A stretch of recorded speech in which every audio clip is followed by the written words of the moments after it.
అందరికీ నమస్తే అండి. గాయత్రక్క హోమ్కి స్వాగతం. శివయ్య దయ వల్ల మనందరము కూడా ఆరోగ్యంగా ఆనందంగా ఉండాలని మనస్ఫూర్తిగా కోరుకుంటున్నాను. మనకి 2025 సంవత్సరం ఫిబ్రవరి ఈ నెల 26వ తారీఖున అంటే బుధవారం నాడు మనకి శివరాత్రి ఉంది. ప్రతి నెల వచ్చే కృష్ణపక్ష చతుర్దశిని మాస శివరాత్రిగా భావించి శివానుగ్రహం కోసం మనం విశేషమైనటువంటి పూజలు అనేవి చేస్తూ ఉంటాం. అయితే మాఘమాసంలో వచ్చే ఈ కృష్ణపక్ష చతుర్దశిని మాత్రం మహాశివరాత్రిగా జరుపుకుంటాము. అత్యంత వైభవోపేతంగా పూజలు అనేవి చేస్తూ ఉంటాం. ఆ రోజు ప్రతి దేవాలయము కూడా శివనామ స్మరణతో శివ పంచాక్షరి మంత్రంతో ఓం నమ శివాయ అనే చక్కటి మంత్రాన్ని పఠిస్తూ ప్రతి ఊరు, ప్రతి గ్రామం, ప్రతి ఇల్లు కూడా ఎంతో కోలాహలంగా పండుగ వాతావరణంలా ఉంటుంది. అయితే ఈరోజు శివరాత్రి రోజున పూజ ఎలా చేసుకోవాలి, పూజ చేసుకోవటం వల్ల ఫలితం ఎలా ఉంటుంది, అలాగే ఈరోజు తప్పకుండా చేయవలసినటువంటి పనులు ఏంటి, విధి విధానాలు ఏంటి, అలాగే ఉపవాసం ఎలా ఉండాలి, జాగరణ ఎలా చేయాలి, శివరాత్రి సంబంధించినటువంటి పూర్తి ఇన్ఫర్మేషన్ అంతా కూడా ఈరోజు వీడియోలో ఉంటుంది. మిస్ కాకుండా చూడండి. అలాగే మీ ఫ్రెండ్స్ అండ్ ఫ్యామిలీ మెంబర్స్కి తప్పకుండా షేర్ చేయండి. మీరిచ్చే ఒక్క లైక్ నాకు చాలా ప్రోత్సాహకరంగా ఉంటుంది. అంతేకాకుండా మరిన్ని ఇలాంటి వీడియోస్ మీకు అందివ్వాలని మోటివేటివ్గా ఉంటుంది.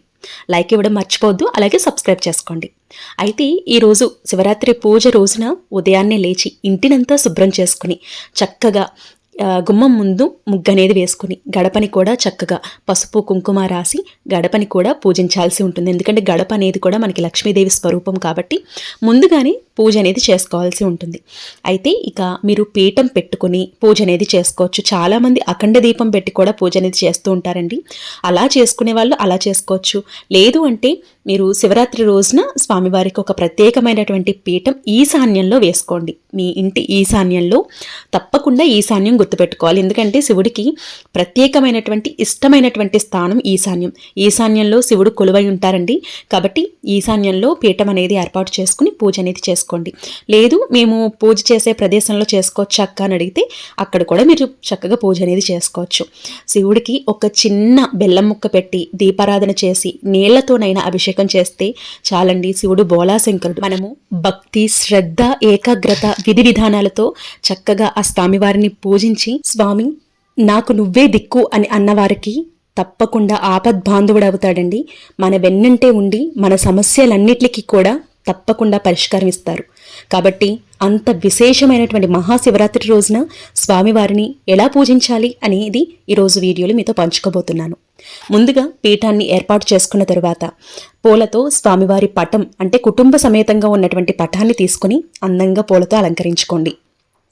ఈరోజు ప్రత్యేకంగా బిల్వ దళాలతో గనుక స్వామివారిని పూజిస్తే చాలా మంచిది. లేదు అనుకుంటే మీరు ఏ పుష్పాలు దొరికితే ఆ పుష్పాలని పెట్టి పూజ అనేది చేసుకోవచ్చు. అలాగే మారేడు దళాలతో కూడా స్వామివారిని పూజించుకోవచ్చు.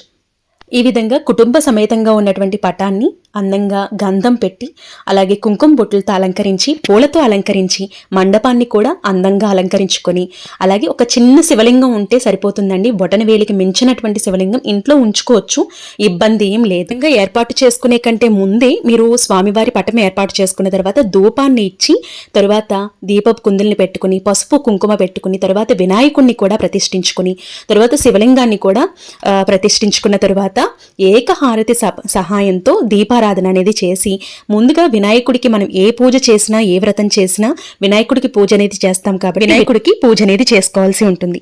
అయితే ఈరోజు స్నానం అనేది చాలా ఇంపార్టెంట్.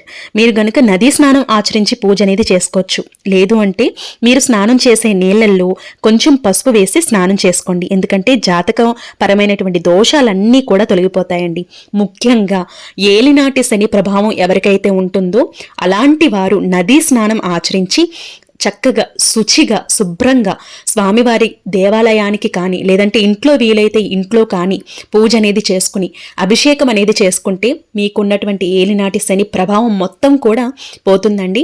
తప్పకుండా ఇది గుర్తుపెట్టుకోండి. జాతకపరమైనటువంటి దోషాలు ఏమున్నా కూడా శివుని యొక్క అభిషేకంతో అవన్నీ కూడా తొలగిపోతాయి. మానసిక అశాంతి లేదంటే చికాకులు గొడవలు ఉన్న ఇళ్లల్లో కూడా స్వామివారికి అభిషేకం ఆచరించి చూడండి. మీ జీవితంలో గొప్ప మార్పు అనేది వస్తుంది. కామెంట్ సెక్షన్లో మీరే చెప్తారు. అంత విశేషమైనటువంటి మహాశివరాత్రి రోజున పూజ ఇంటిల్లిపాది కుటుంబ సభ్యులు మొత్తం కూడా పూజ అనేది ఆచరిస్తే చాలా మంచిది. అలాగే ఈరోజు కుటుంబ సభ్యులందరూ కూడా తలస్నానం అనేది చేసి తీరాల్సిందే. ఎందుకంటే మనకి శివరాత్రికి తప్పకుండా తలస్నానం అనేది ఆచరించాల్సిందేనండి. ఎందుకంటే మనకు ఉన్నటువంటి దోషాలు కానీ, మనకు ఉన్నటువంటి గ్రహ పీడలు కానీ మొత్తం అన్నీ కూడా తొలగిపోవటానికి తలస్నానం ఆచరించాలి. అది కూడా షాంపూ అవేం పెట్టకుండా నార్మల్గా తలస్నానం చేయాలి. నేను తమలపాకుల్ని ఏర్పాటు చేసుకుంటున్నాను. తమలపాకుల మీద నేను గంధంతో శివనామం ఏదైతే ఉంటుందో అది పెట్టుతున్నానండి. ఇలా ఏర్పాటు అనేది చేసుకుంటున్నాను. మీరు బిల్వ దళాలు ఉన్నా, లేదు అంటే మారేడు దళాలున్నా కూడా చక్కగా ఈ విధంగా పూజ అనేది చేసుకోండి. ఇలా ఒక ఇయర్బడ్ సహాయంతో నేను గంధాన్ని ఇలా రాస్తున్నానమాట. శివరాత్రి పూజ కోసం ముందుగానే ఏర్పాట్లన్నీ చేసుకుంటే పూజ అనేది చాలా సింపుల్గా ఈజీగా అయిపోతుంది. ఈ పూజని తెల్లవారుజామునే పూజ అనేది చేసుకుంటే చాలా మంచిదండి. అంటే బ్రహ్మముహూర్తంలో లేచి చక్కగా దేవతలు తిరిగే సమయంలో ఈ పూజని ఆచరించటం వల్ల ఎంతో సకల దేవతల ఆశీర్వాదంతో పాటు శివానుగ్రహం కూడా కలుగుతుంది.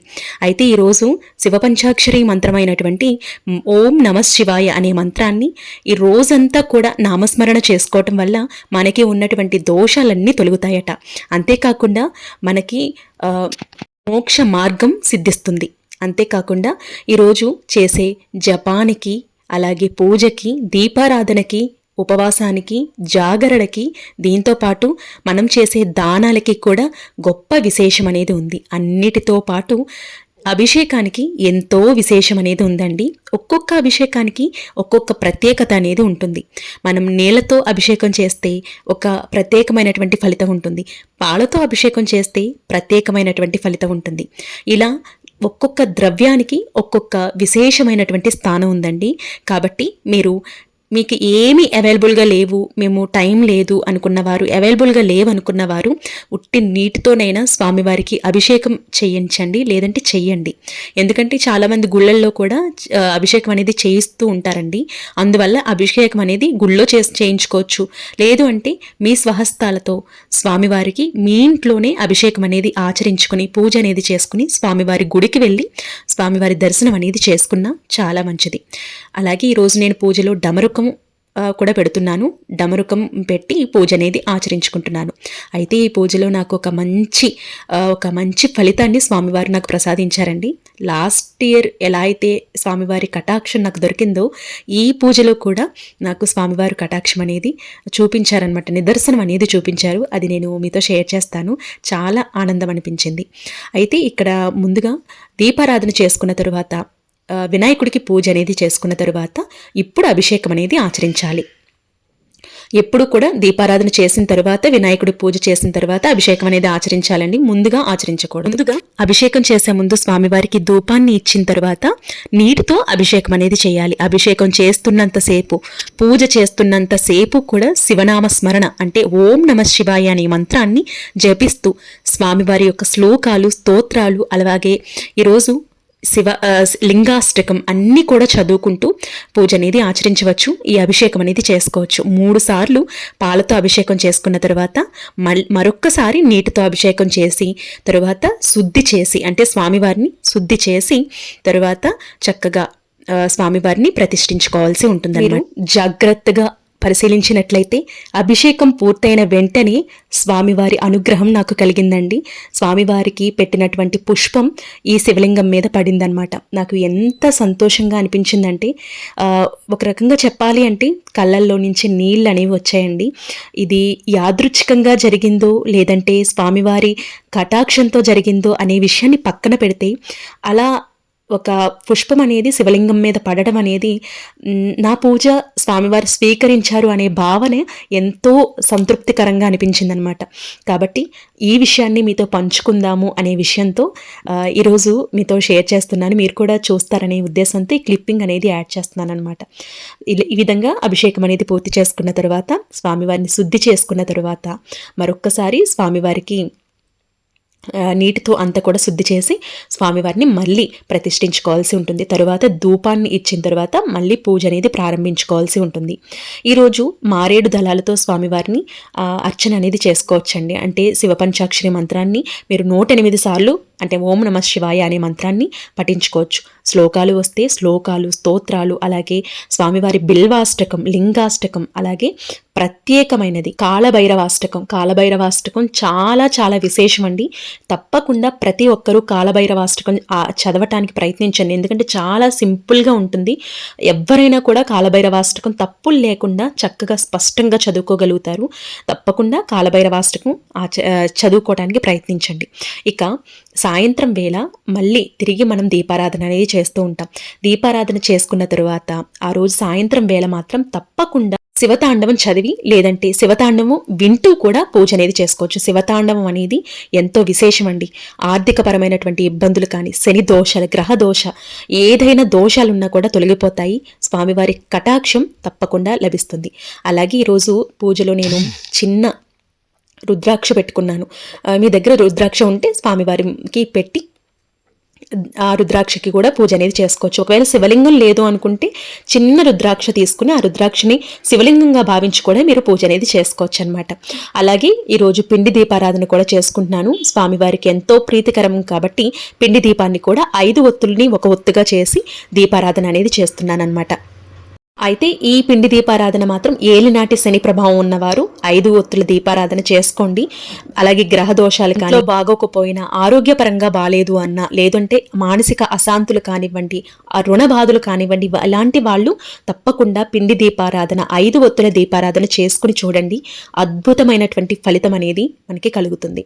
అలాగే ఈ రోజున నారికేల దీపం కూడా ఎంతో విశేషం.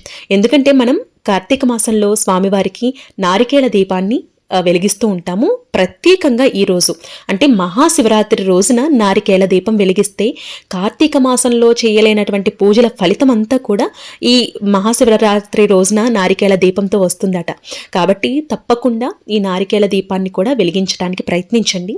చాలా మంచిది. నారికేల దీపం అంటే మనకి కొబ్బరికాయ ఉంటుంది కదా, కొబ్బరికాయని చక్కగా శుచిగా అంతా కూడా మొత్తం క్లీన్ చేసుకున్న తర్వాత మనం కొబ్బరికాయని కొట్టి ఆ నీటిని సెపరేట్ చేసుకుని ఆ నీటిని కూడా మీరు స్వామివారి ముందు ఉంచాల్సి ఉంటుంది ప్రసాదంగా. అంతేకాకుండా ఈ విధంగా 2 కూడా సమానంగా వచ్చే విధంగా చక్కగా కొట్టిన తర్వాత ఒక చెక్కని స్వామివారికి ప్రసాదంగా పెట్టి మరొక చెక్క ఏదంటే కింద మనకి 3 కళ్ళు ఉంటాయి కదండి, అది తీసుకుని ఈ కొబ్బరి చిప్పకి చక్కగా పసుపు రాసి అలాగే 3 అడ్డబొట్టులను పెట్టి, అంటే విభూతితో పెడితే ఇంకా మంచిది. విభూతితో కానీ లేదంటే గంధంతో కానీ మీరు అడ్డబొట్టులు పెట్టి ఆ కొబ్బరికాయలు అంటే నారికేల దీపం అంటాం కదా, కొబ్బరికాయలు నువ్వుల నూనె వేయాల్సి ఉంటుందన్నమాట. ఇలా నువ్వుల నూనె వేసి 2 ఒత్తుల్ని ఒక ఒత్తుగా చేసి 3 ఒత్తుల్ని వెలిగించుకోవాల్సి ఉంటుంది. ఒకవేళ మీరు శివపార్వతులకి వెలిగిస్తాము అంటే కనుక 2 ఒత్తుల్ని ఒక ఒత్తుగా చేసుకుని 2 ఒత్తుల్ని శివపార్వతులకి వెలిగించుకోవచ్చు. లేదు అంటే 3 ఒత్తులు అంటే 2 ఒత్తుల్ని ఒక ఒత్తుగా చేసినటువంటి 3 వెలిగించుకొని మీకు అంటే బ్రహ్మ, విష్ణు, మహేశ్వరులు ఈ ముగ్గురికి కూడా మీరు దీపారాధన అనేది చేసుకోవచ్చు అనమాట. ఎందుకంటే ఈ కొబ్బరికాయ దీపం అంటే మనకి నారికేల దీపం అనేది ఎన్నో రెట్ల పుణ్య ఫలితం ఇచ్చే దీపం అండి. తప్పకుండా ఈరోజు నారికేల దీపాన్ని వెలిగించుకోవడానికి ప్రయత్నించండి. చాలా చాలా మంచిది.